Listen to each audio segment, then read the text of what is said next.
अस्सलाम वालेकुम गाइस, कैसे हैं आप सब लोग। उम्मीद करते हैं आप सब ठीक होंगे, खुश होंगे। मैं भी बिल्कुल ठीक हूँ अल्हम्दुलिल्लाह। चलिए स्टार्ट करते हैं आज का व्लॉग। आज का व्लॉग मैं सुबह से स्टार्ट कर रही हूँ। ये है after shower routine and this is my CTM basic सा। ये टोनर, प्लम का टोनर यूज़ करती हूँ मैं। बहुत अच्छा होता है स्किन के लिए, आपको तो पता ही है। और आपकी स्किन टोन के हिसाब से है, आपको जैसा भी टोनर, बट टोनर इम्पॉर्टेंट होता है स्किन केयर रूटीन में। It's very very important.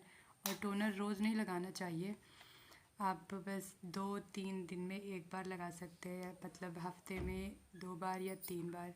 जैसे हम एक्सफोलिएट करते हैं ट्वाइस और थ्राइस अ वीक, वैसे ही टोनर भी। उसके बाद मैं अप्लाई करती हूँ विटामिन C सीरम। ये भी प्लम का ही है। प्लम के प्रोडक्ट अच्छे लगते हैं मुझे, सूट करते हैं और मैं इसलिए यूज़ करती हूँ।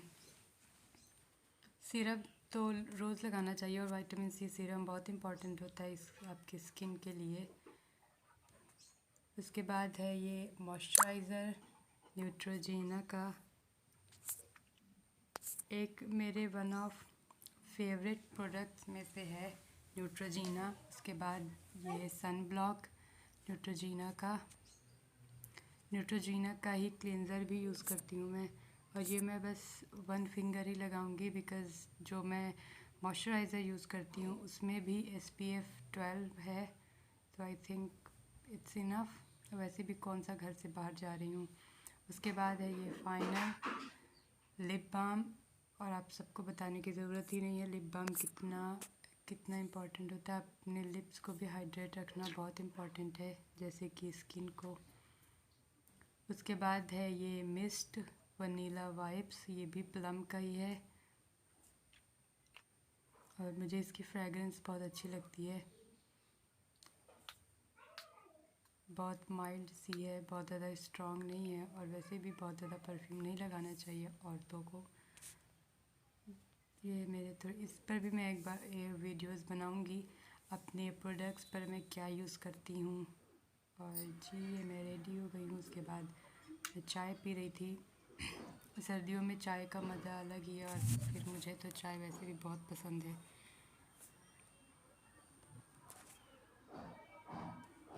देखो उसके बाद जैसे कि आप लोग बहुत थंबनेल निकले में हो। देखे ही होंगे, आज था शादी वाला दिन, तो आज हम जा रहे थे पहले दोपहर में लंच करने। लंच भी वहीं था, तो बस हम निकल रहे थे लंच के लिए। दोपहर में रेडी नहीं हुए क्योंकि बस खाना खा कर चले आना था, तो उसके लिए क्या अलग से तैयारी करना हम लोगों ने प्लान किया था कि हम रात को ही रेडी होकर जाएंगे। अभी बस बाइक लेके गए थे और बस खाना खाकर चले आए वापस। अभी हम यहाँ पहुँचे हैं।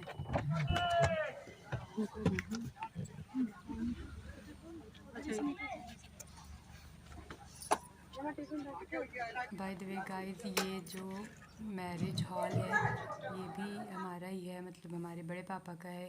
पहले ये मील थी, राइस मिल थी, उसके बाद इसे मैरिज हॉल में कन्वर्ट कर दिया उन्होंने। और माशाल्लाह से बहुत ही बड़ा है, बहुत अच्छा है। मामी लाभ आप कहाँ पढ़ते मैं हो, आप कहाँ लोगों के रहते हो? साथ कभी का टूर शेयर करूँगी वहाँ कौन है? इंशाल्लाह। और अभी हम यहाँ पे करने लगे थे लंच। लंच में था पानी रोटी गोश्त खाइए रोटी लगी। और शादी वाला खाना। गरम रोटी लेके वापस कर दी रोटी लेते हैं। हाँ जोर बस अभी इकट्ठा मतलब करे मामी भीड़ ऑनलाइन मुझे चल वैसे नान रोटी खाना पसंद नहीं है, पर ठीक है, थोड़ा थोड़ा अच्छा लगने लगा है। और यहाँ पर ये हॉल के पास ही हमारे मामू का घर पड़ता है, तो वही मम्मी लोग बात कर रही थी कि चलें मामू के यहाँ या ना चलें, क्योंकि फिर रात की भी तैयारी करनी थी तो देर हो जाती। तो फिर हम घर आ गए थे। उसके बाद हमने नमाज़ पढ़ी है और मुझे इतनी ठंड लग रही थी। और उसके बाद ये तैयारी शुरू हो गई रात की, और फिर से मैं बस चूज़ ही नहीं कर पा रही थी कि क्या पहनना है क्या नहीं। मुझे बहुत कन्फ्यूज़न होती है, लाइक बहुत ज़्यादा वाली कन्फ्यूज़न होती है। हमेशा ऐसा लगता है कि मेरे पास सारे कपड़े ही मेरे ख़त्म हो गए जब अगर मुझे कहीं जाना होता है स्पेशली। और फिर अभी तो ये शादी में ही जाना था। खैर, बहुत लोगों के ओपिनियंस लेकर आखिरकार मैंने डिसाइड कर ही लिया कि मुझे क्या पहनना है। मुझे था गाउन। फिर सबने सजेस्ट किया कि कोई बहुत ज़्यादा क्लोज तो है नहीं, मतलब घर की शादी नहीं है, इतना क्या तैयार होना। तो बस ये सिंपल सा ड्रेस फाइनल कर लिया और इसको मैं आयरन कर रही थी।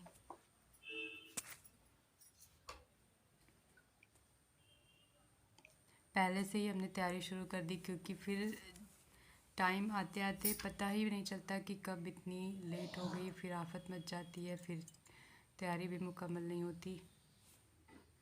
और ये थी ज्वेलरी। शादी के बाद आर्टिफिशियल बहुत कम ही मम्मी लोग पहनने देती हैं, बस गोल्ड गोल्ड गोल्ड।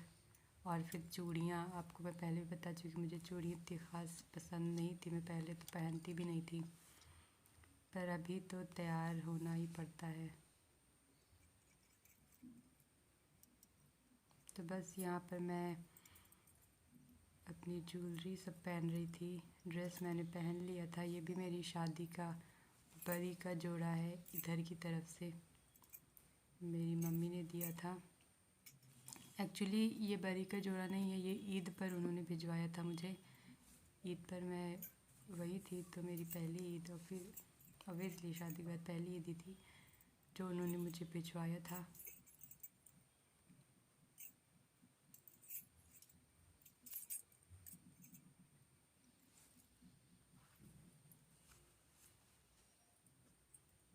ये कान के मेरे ससुराल की तरफ से ही हैं।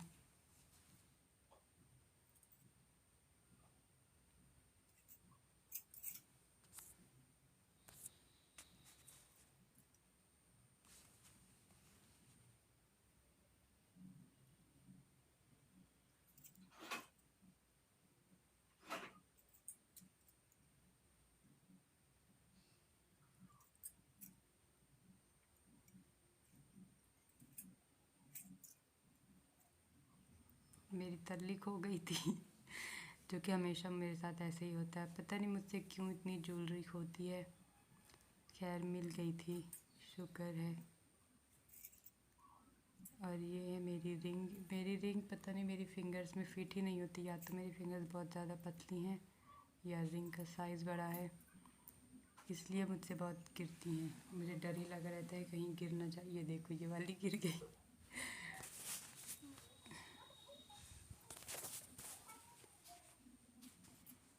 खैर मैंने सारी नहीं पहनी थी, कुछ मैंने उतार भी दी थी क्योंकि फिट ही नहीं हो रही थी।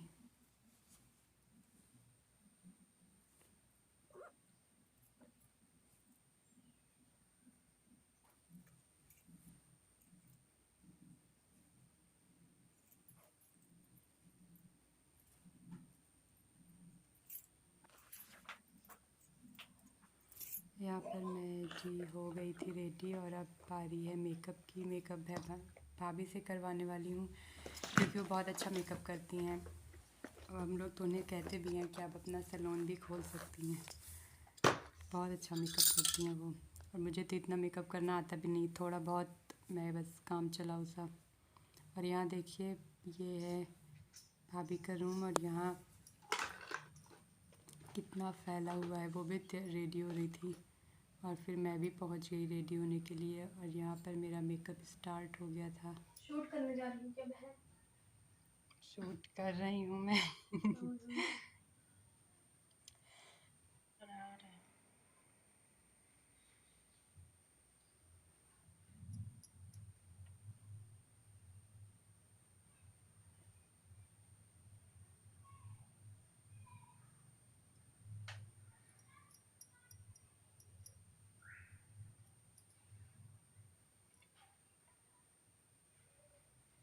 बस करिए, खुद हिल रही हूँ।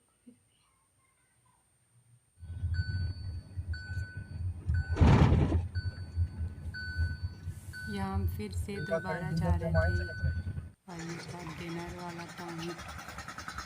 यार इतनी भीड़ थी गाइस, इन लोगों ने इसी में से खा लो सब लोग। खाओ साजिया। कि मतलब धक्का मुक्की हो रही थी, इतनी ज़्यादा भीड़ थी। खैर अभी हम यहाँ पर खाना खा रहे थे।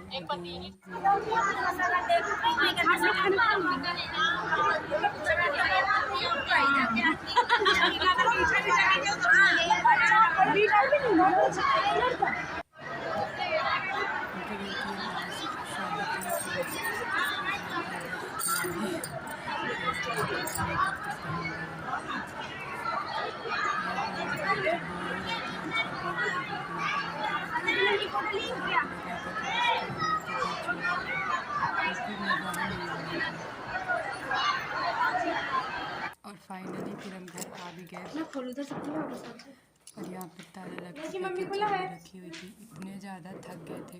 कभी भी घर से बाहर निकलो, चाहे शॉपिंग के लिए निकलो या शादी में, बस घर से बाहर निकलो और थकी लगने लगती है। इतने ज़्यादा थक गए थे, मुझे लगा कि, और मैं ये ब्लॉग 2 दिन बाद डाल रही हूँ क्योंकि उस दिन मुझे बिल्कुल भी हिम्मत ही नहीं थी कि वीडियो एडिट करूँ फिर उसके बाद डालूँ। Thank you guys, this was my day, hope you like my video, please subscribe.